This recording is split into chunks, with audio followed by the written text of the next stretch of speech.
Assalamualaikum warahmatullahi wabarakatuh. Selamat malam sahabat Ki Ageng Cokro Nanggolo. Semoga Anda semua diberi kesehatan, diberi kesuksesan, dan diberi keberhasilan dalam berusaha.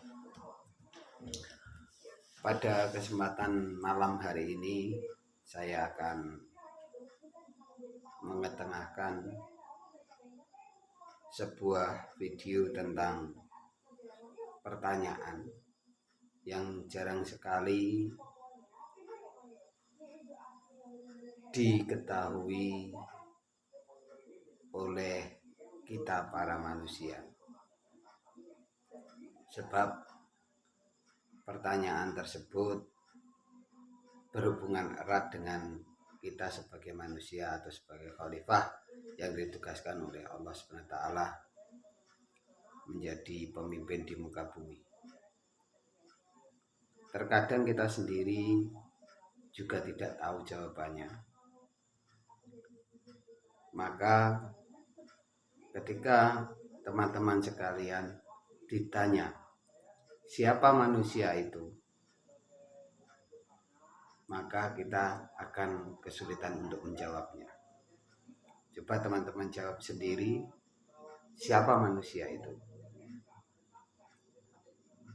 Kita akan kebingungan. Sebab kita lihat banyak. Satu adalah seseorang yang hidup dengan keterbatasan panca indera, maka disebut dengan disabilitas atau orang cacat secara fisik. Kedua, orang yang secara fisik mungkin sempurna, tapi secara kejiwaan ia mengalami kekurangan, maka orang tersebut disebut dengan orang gila atau ODGJ atau orang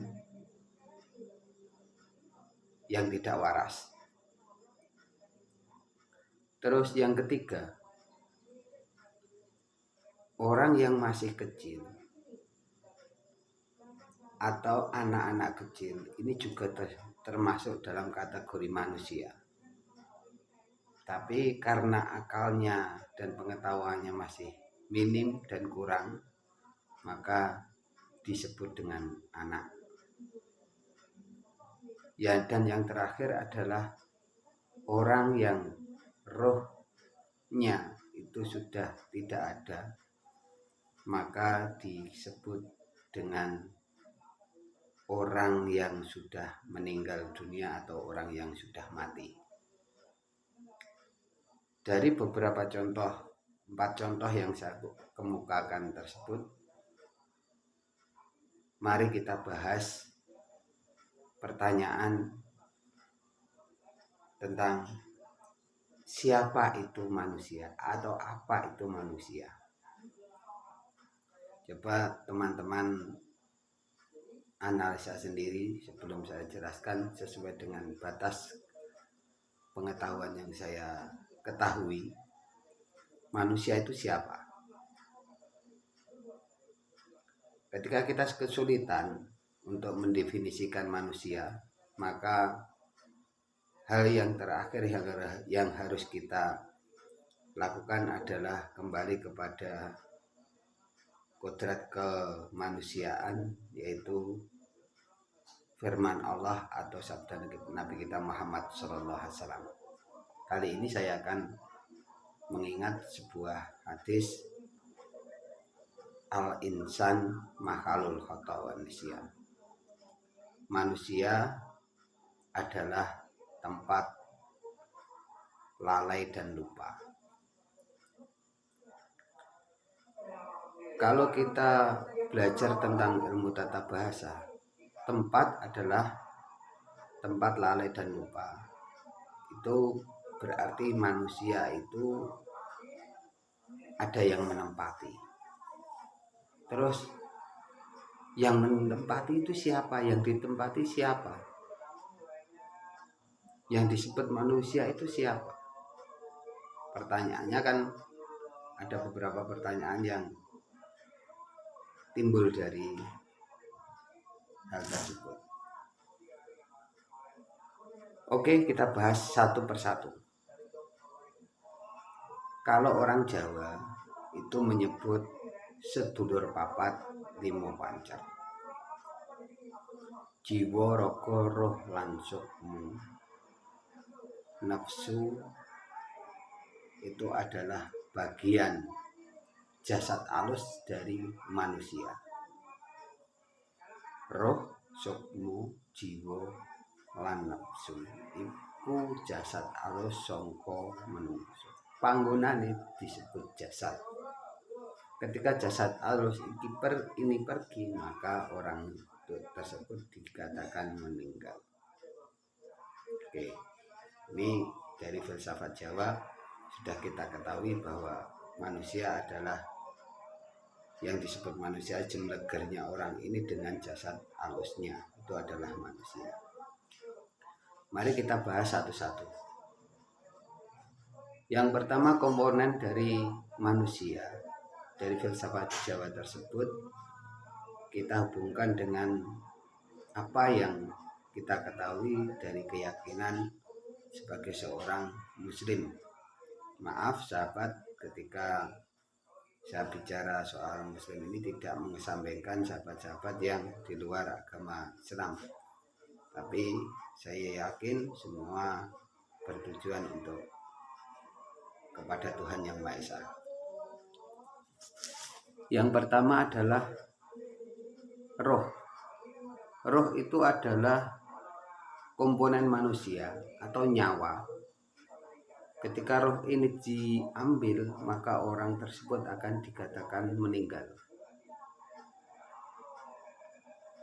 Roh sendiri ini juga tempat di mana roh tidak bisa kita bayangkan. Sebab apa? Sebab roh itu adalah kehendak dari Allah SWT, Tuhan Yang Maha Esa. Qulir ruhu min amri rabbi. Sesungguhnya roh itu adalah urusan dari Allah SWT. Dalam penciptaan alam semesta, Allah itu mempunyai dua kriteria. Satu adalah khalqu atau makhluk. Yang kedua adalah amru atau perkara. Sebagaimana firman Allah, ala lahul khalqu wal amr. Ilingo kedue Allah iku ciptaan lan perkara. Contoh, Allah menciptakan langit dan bumi. Apa saja yang terjadi di langit dan bumi, wujudnya langit dan bumi ini dinamakan makhluk atau khalq, ciptaan. Sedangkan peristiwa yang terjadi di antara langit dan bumi ini adalah amrun atau perkara. Dan itu hak prerogatif Allah.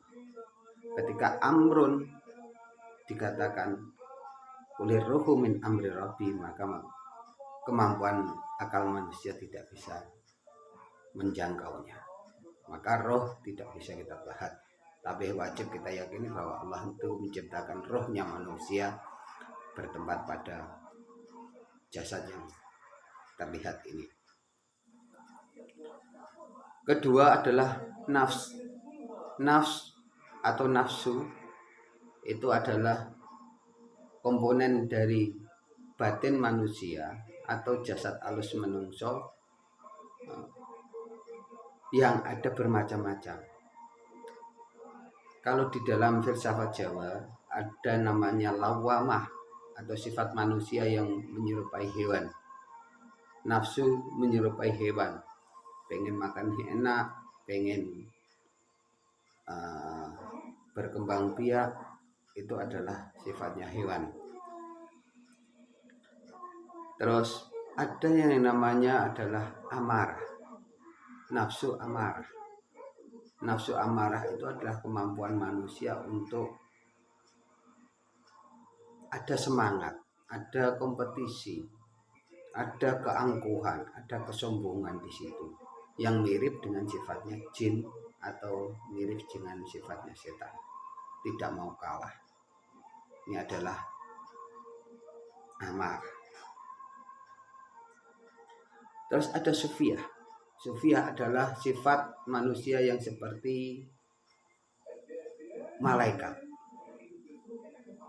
Malaikat yaitu selalu tunduk dan taat kepada yang lebih besar atau Allah SWT. Sebagaimana manusia memiliki ketaatan dan ketundukan kepada mereka yang memiliki jabatan atau strata yang lebih tinggi. Contoh, sebagai seorang prajurit, dia akan patuh kepada komandannya. Sebagai seorang murid, akan patuh pada gurunya. Sebagai seorang anak, patuh kepada orang tuanya. Andaikan ada yang melanggar seperti itu, berarti sifat sufiahnya tidak sesuai. Maka orang tersebut dikatakan zalim atau berdosa atau fasik. Dan yang ketiga adalah nafsul mutmainnah, yang terakhir adalah nafsul mutmainnah, yaitu sifat di mana sifat ketuhanan itu melekat pada diri manusia. Contoh, ketika Allah SWT menciptakan langit dan bumi, berarti Allah SWT memiliki sifat al-khaliq. Manusia juga memiliki sifat bisa menciptakan sesuatu. Saya buktikan bahwa ketika ada sebatang kayu, maka manusia diberi pengetahuan oleh Allah SWT untuk menciptakan kursi, meja, pintu dan yang lain, rumah dan yang lain. Ini menunjukkan bahwa sifat mutmainnah, nafsul mutmainnahnya manusia itu, atau sifat kepengiranan, keuluhiyahnya manusia itu bisa menciptakan atau membuat sesuatu yang ada di muka bumi, dan itu pasti dengan izin dari Allah SWT. Jadi yang menempati jiwa raga manusia, satu adalah roh, yang kedua adalah nafsu, yang ketiga adalah fuad. Fuad itu kalau orang Jawa dikatakan rasa. Maka tidak jarang manusia Jawa ketika menghadapi sesuatu yang sangat krusial, maka tembunge kata-kata orang sepuh dulu adalah monggo dipun penggalih rumit, mari dipun rasa dulu. Rasa ini berhubungan dengan sesuatu yang batin. Kalau akal berhubungan dengan sesuatu yang nyata. Contoh saya kasihkan kriteria. Akal itu bisa menunjukkan sesuatu yang nyata. Seperti apa? Seperti rasa pahit, manis, asin dan yang lain. Itu adalah kemampuan akal untuk mendefinisikan lewat panca indera. Gula manis, garam asin, jamu pahit. Itu adalah akal manusia bisa menerima karena memiliki panca indera. Sedangkan rasa atau fuad ini adalah bagian dari hati nurani manusia, batin manusia, untuk mendefinisikan sesuatu. Contoh, susah, senang, gembira, sedih, itu adalah kemampuan batin manusia, dan ini tidak bisa didefinisikan dengan kata-kata. Maka fuad ini adalah hati nurani atau batin yang tidak mampu dijelaskan oleh panca indera. Ini namanya fuad. Dan fuad ini juga besok akan dimintai pertanggungjawaban oleh Allah SWT di akhir zaman. Inna sam'a wal absara wal fu'ada inna haulaika kana masbula. Sesungguhnya manusia, pendengaran, penglihatan, dan fuad itu besok akan dimintai pertanggungjawaban oleh Allah SWT di hari kiamat. Ini disebut juga adalah sukmo dalam bahasa Jawa.